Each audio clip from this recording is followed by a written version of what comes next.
Hello दोस्तों, स्वागत है आप सबका हमारे यूट्यूब चैनल सतह से फतह पे। आज के वीडियो में हम बीएसएससी का सेट 15 का डिस्कशन करने जा रहे हैं।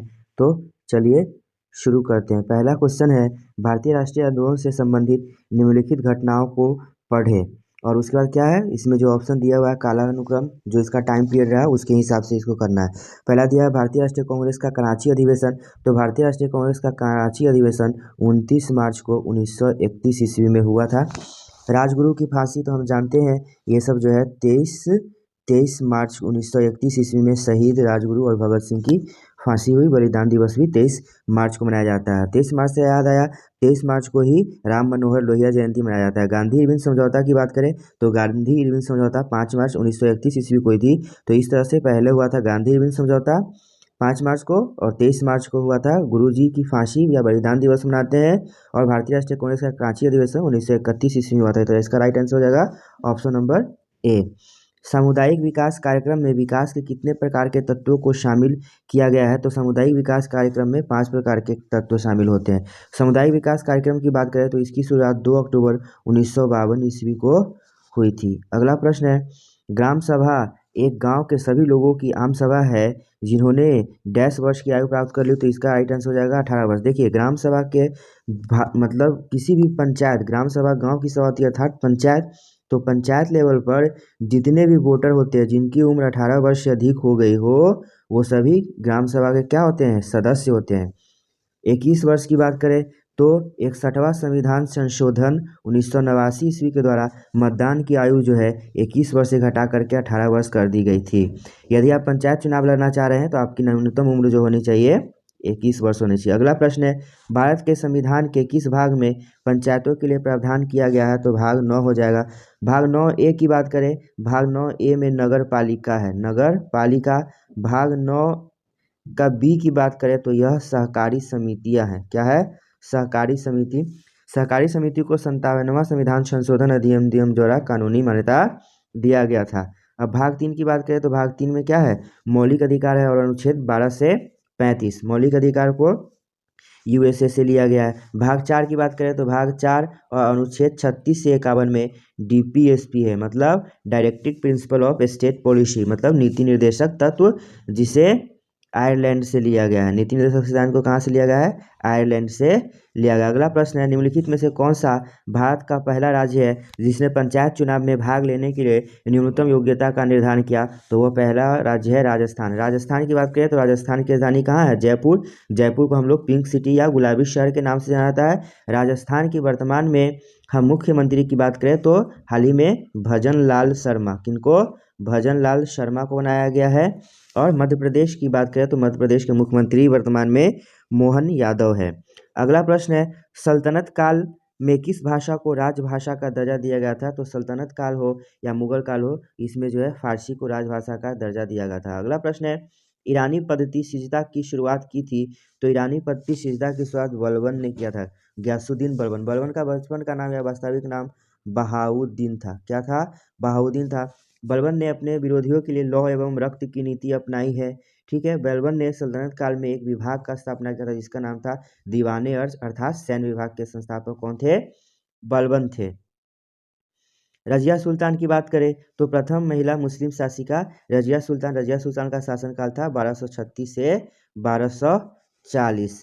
इल्तुतमिश की बात करें तो इल्तुतमिश जो है मोहम्मद कुतुबुद्दीन ऐबक का क्या था? गुलाम एवं दामाद था।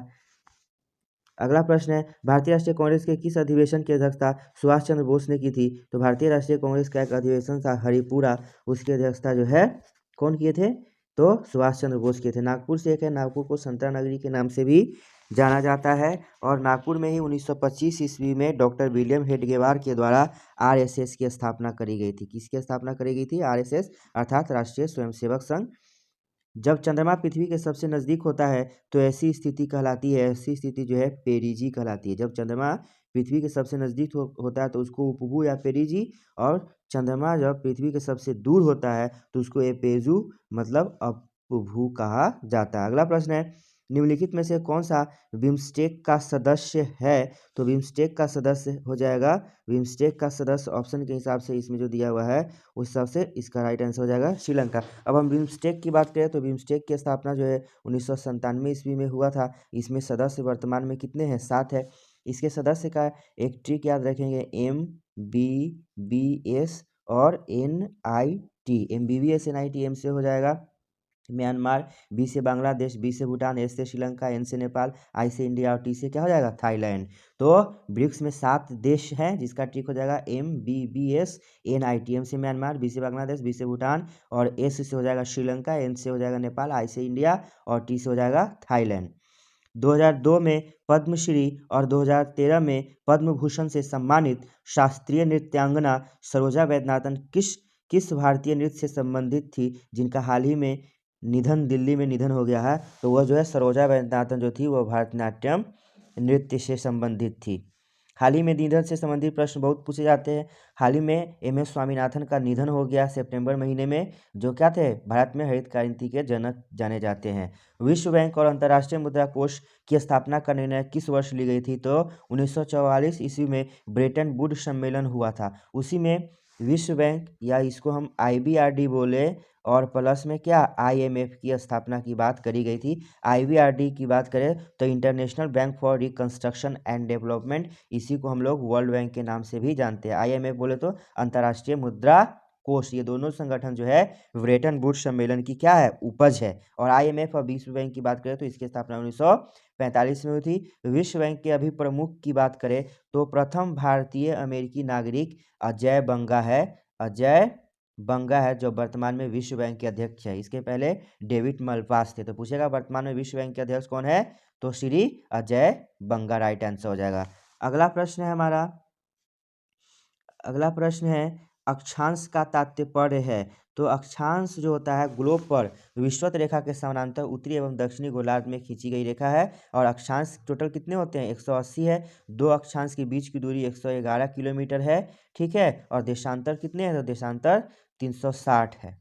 अगला प्रश्न है पृथ्वी अपनी धुरी पर घूमती है। तो पृथ्वी अपनी धुरी पर जो है पश्चिम से पूरब की ओर घूमती है। धुरी का मतलब यहाँ अक्ष है। तो पृथ्वी अपने अक्ष पर पश्चिम से पूरब की ओर घूमती है और इसी गति को हम लोग घूर्णन गति भी बोलते हैं। घूर्णन गति या दैनिक गति बोलते हैं, जिससे क्या होता है? दिन रात होते हैं। जिससे क्या होते हैं? दिन रात। लेकिन पृथ्वी जो है सूर्य के चारों ओर भी घूमता है। इस गति को हम लोग परिक्रमण बोलते हैं और इस गति को वार्षिक गति बोलते हैं, जिससे ऋतु परिवर्तन होता है। अगला प्रश्न है कार्ल मार्क्स किस देश का निवासी था? तो हम सभी जानते हैं कार्ल मार्क्स जो है जर्मनी का क्या था? चिंतक था। कार्ल मार्क्स ने ही यह नारा दिया है विश्व के मजदूरों एक हो जाओ। क्या हो? विश्व की मजदूरों एक हो जाओ। अगला प्रश्न है कांग्रेस के किस अधिवेशन में पूर्ण स्वराज की मांग स्वीकार की गई? तो कांग्रेस का अधिवेशन लाहौर अधिवेशन 1929 हुआ था। उसी में जो है पूर्ण स्वराज की मांग स्वीकार की गई और इसी में जो है 26 जनवरी 1930 ईस्वी को स्वतंत्रता दिवस मनाए जाने का लक्ष्य रखा। लेकिन 26 जनवरी 1930 ईस्वी को स्वतंत्रता दिवस नहीं मनाया गया। भारत के प्रधानमंत्री तो हम सभी जानते हैं, भारत के प्रधानमंत्री की नियुक्ति कौन करते हैं? राष्ट्रपति करते हैं। अगला प्रश्न है लोकतंत्रात्मक शासन की सफलता के लिए आवश्यक है शिक्षित जनता। बिल्कुल सही। आर्थिक समानता होना चाहिए। बिल्कुल सही। नागरिक स्वतंत्रता उपयुक्त सभी इसका आंसर है। मतलब लोकतंत्रात्मक शासन की सफलता के लिए आवश्यक है शिक्षित नागरिक का होना, आर्थिक समानता हो, नागरिक स्वतंत्र हो और इस तरह से इसका right answer option D. Social contract किसके द्वारा लिखा गया था? तो सोशल कॉन्ट्रैक्ट के लेखक है रूसो। सोशल कॉन्ट्रैक्ट के लेखक कौन है? तो इसका राइट आंसर हो जाएगा दोस्तों रूसो। यहाँ हॉब्स की बात करें तो एक स्टेटमेंट है नॉलेज इज पावर। क्या है? Knowledge is power. इसके कौन है? हॉब्स है। मॉन्टेस्क्यू की बात करें तो मॉन्टेस्क्यू जो है कानून की आत्मा, कौन सा थ्योरी दिए थे? कानून की आत्मा या द स्पिरिट ऑफ लॉ। इसी कानून की आत्मा में उन्होंने सरकार के 3 अंग की बात करी है, क्रमशः विधायिका, कार्यपालिका और न्यायपालिका। लॉक की बात करें तो जॉन लॉक साहब जो थे एक वे भी चिंतक थे, ठीक है। इन्होंने सामाजिक लोकतंत्र का सिद्धांत दिया है। भारत के मानक समय का यौमोत्तर नहीं गुजरता है। तो यहाँ पहले समझ लेंगे कि जो मानक समय है 82.5 डिग्री, क्या 82.5 डिग्री पूर्वी देशांतर रेखा को हम भारत में मानक समय माना गया है, जो उसका निर्धारण इलाहाबाद के नैनी से होता है। और यह जो मानक समय है यह भारत के 5 राज्यों से गुजरता है। कौन कौन से राज्य है? यूपी, MP, AP, छत्तीसगढ़ और उड़ीसा, मतलब जो 82.5 डिग्री जो 82.5 डिग्री पूर्वी देशांतर रेखा है वो उत्तर प्रदेश, मध्य प्रदेश, आंध्र प्रदेश, छत्तीसगढ़ और उड़ीसा से गुजरती है। निम्नलिखित में से किस स्थान पर सबसे कम वार्षिक वर्षा होती है? तो सबसे कम वार्षिक वर्षा जो है लेह लद्दाख में होता है। प्राचीन वैशाली नगर को वर्तमान में किस नाम से जाना जाता है? तो हाजीपुर के नाम से जाना जाता है। गया की बात करें तो गया में प्रसिद्ध महाबोधि मंदिर है जिसे विश्व विरासत सूची में 2002 में शामिल किया गया था। गया जो है फल्गु नदी के किनारे है। मुजफ्फरपुर और समस्तीपुर दोनों जो है गंडक नदी के किनारे हैं। अगला प्रश्न है, पटना स्थित सदाकत आश्रम की स्थापना किसने की? तो पटना स्थित सदाकत आश्रम की स्थापना जो है मजहरुल हक ने किया। अगला प्रश्न है, बिहार में विद्युत ऊर्जा का मुख्य स्रोत क्या है? तो बिहार में विद्युत ऊर्जा का मुख्य स्रोत जो है ताप विद्युत। एक प्रश्न पूछता है कि भारत में जितने भी ऊर्जा का उत्पादन होने वाले स्रोत है सबसे प्रमुख कौन है? तो सबसे अधिक जो है ताप विद्युत से ही ऊर्जा उत्पन्न किया जाता है। अगला प्रश्न है, 27 जनवरी 2023 को किसी अध्यक्षता में गृह मंत्रालय ने सोशल मीडिया एवं अन्य इंटरनेट आधारित प्लेटफॉर्म के खिलाफ उपयोगकर्ताओं के शिकायत के समाधान के लिए पहली शिकायत अपीलीय समिति का गठन किया? तो इसका राइट आंसर हो जाएगा राजेश कुमार। ये भी करंट अफेयर्स का बहुत इंपॉर्टेंट क्वेश्चन है। मृदा संरक्षण वह प्रक्रम है जिसमें, तो उसमें हम क्या करते हैं, मृदा को नुकसान होने से क्या करते हैं, सुरक्षित किया जाता है। मृदा की बात करें तो मृदा दिवस मनाया जाता है। मृदा दिवस की बात करें तो यह 5 दिसंबर को मनाया जाता है। मिट्टी डे है ना, या सॉइल डे मनाया जाता है किसको? 5 दिसंबर को मिट्टी के दिन को पेडोलॉजी बोला जाता है। टेरा रोसा का प्रारूपिक विकास उस भूभाग में होता है जिसमें क्या है, तो जिसमें चूना पत्थर हो। ठीक है, यहाँ ग्रेनाइट की बात करें तो ग्रेनाइट एक प्रकार का आग्नेय चट्टान है। साइनाइट की बात करें तो साइनाइट भी एक प्रकार का आग्नेय चट्टान है। बलुआ पत्थर की बात करें तो बलुआ पत्थर अपसादी चट्टान है और पेट्रोलियम भी अपसादी चट्टानों में पाया जाता है। अपसादी शैलों के निम्नलिखित में से कौन सा कथन सत्य है? तो इसका राइट आंसर हो जाएगा, ये शैलें स्तरों में निक्षेपित होती है, मतलब लेयर बाय लेयर होता है। ठीक है, इसका राइट आंसर हो जाएगा फास्ट फूड प्रायः वसा और डैश से भरपूर होते हैं तो अपूरित कैलोरी से। भारत की मुख्य भूमि का तट है, तो भारत की मुख्य भूमि का तट जो है 6100 किलोमीटर, लेकिन इसी में जब हम द्वीप को मिला देते हैं तो ये हो जाता है 7516.6 किलोमीटर। अगला प्रश्न है, नकदी फसल से सम्मिलित नहीं है? तो गन्ना नकदी फसल है, कपास भी है, जूट भी है, लेकिन गेहूं नकदी फसल नहीं। नकदी फसल उसको बोलते हैं कि हम क्या हो, फसल की कटाई करें और उसी समय उसे नगद पैसा प्राप्त कर सकते हैं। तो गन्ना भी नकदी फसल है, कपास भी है, जूट भी है। अगला प्रश्न है, फिनलैंड की संसद कहलाती है? तो फिनलैंड की संसद जो है कांग्रेस कहलाती है। फिनलैंड की संसद क्या कहलाती है? तो फिनलैंड की संसद जो है, सॉरी, फिनलैंड की संसद को भी हम लोग संसद ही बोलते हैं। और एक दिया है कांग्रेस, तो यूएसए का जो संसद है उसको हम लोग क्या बोलते हैं? कांग्रेस बोलते हैं। यहाँ सीनेट दिया हुआ है, तो यूएसए का जो संसद है उसके दो हैं, एक सीनेट है, एक रिप्रेजेंटेटिव हाउस। तो सीनेट जो है ऊपरी सदन है, जैसे अपने भारत में राज्यसभा, और हाउस ऑफ रिप्रेजेंटेटिव है वो क्या है, लोकसभा है। अगला प्रश्न है, भारत का प्रथम उर्वरक संयंत्र कहाँ लगाया गया था? तो भारत का पहला उर्वरक संयंत्र जो है सिंदरी में 1951 ईस्वी में लगाया गया था। ट्रांबे की बात करें तो ट्रांबे में भाभा एटॉमिक रिसर्च सेंटर की स्थापना किया गया है 1954 ईस्वी में। पूछेगा बार्क का मुख्यालय कहाँ है? तो इसका राइट आंसर हो जाएगा ट्रांबे, 1954 में स्थापना हुआ। साफ, अगला प्रश्न है, साफ रातें बादलों वाली रात की अपेक्षा अधिक ठंडी होती है? तो इसका राइट आंसर हो जाएगा विकिरण के कारण। अगला प्रश्न है, निम्नलिखित में से किस युग्म का मिलान सही है? तो इसका राइट आंसर हो जाएगा भूमध्य रेखीय क्षेत्र गरज के साथ वर्षा मध्याह्न में। मतलब जो भूमध्य रेखीय क्षेत्र है उसमें मध्याह्न में गरज के साथ क्या होती है, वर्षा होती है, जिसको तरित बोलते हैं हम लोग या लाइटनिंग बोलते हैं। भारतीय संविधान को अपनाया गया था? तो भारतीय संविधान को अपनाया गया था संविधान सभा के द्वारा। अगला प्रश्न है हमारा, भारतीय नागरिकों के मौलिक अधिकारों का वर्णन है? तो भारतीय नागरिकों का मौलिक अधिकारों का वर्णन भारतीय संविधान के भाग 2 और अनुच्छेद 12 से 35 में। मौलिक अधिकार की बात करें तो वर्तमान में मौलिक अधिकार 6 है। ठीक है, लेकिन पहले वह मौलिक अधिकार 7 थे। 1978 ईस्वी में संपत्ति के अधिकार को मौलिक अधिकार से हटा दिया गया। इस तरह मौलिक अधिकार की संख्या 6 है।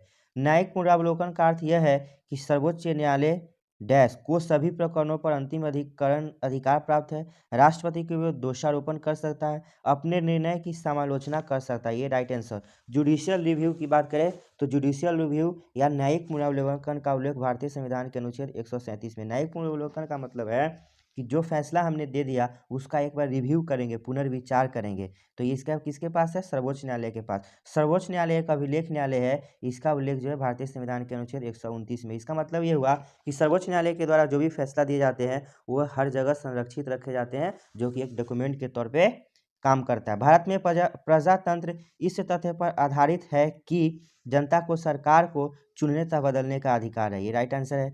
सिंधु घाटी सभ्यता निम्नलिखित में से किस युग में है? तो सिंधु घाटी सभ्यता जो आदि ऐतिहासिक है, प्रोटो हिस्टोरिक है, या ब्रोंज एरा या कांस्य युगीन सभ्यता है। सिंधु घाटी सभ्यता की बात करें तो सिंधु घाटी सभ्यता की खोज 1921 ईस्वी में राय बहादुर दयाराम साहनी के द्वारा किया गया था। सिंधु घाटी सभ्यता के सर्वाधिक स्थल जो है भारतीय राज्य गुजरात में खोजे गए हैं। सिंधु घाटी सभ्यता का एकमात्र स्थल धौलावीरा है, जिसे यूनेस्को विश्व विरासत सूची में शामिल किया है। भारत के 42 ऐसे धरोहर स्थल है जिसे यूनेस्को के विश्व विरासत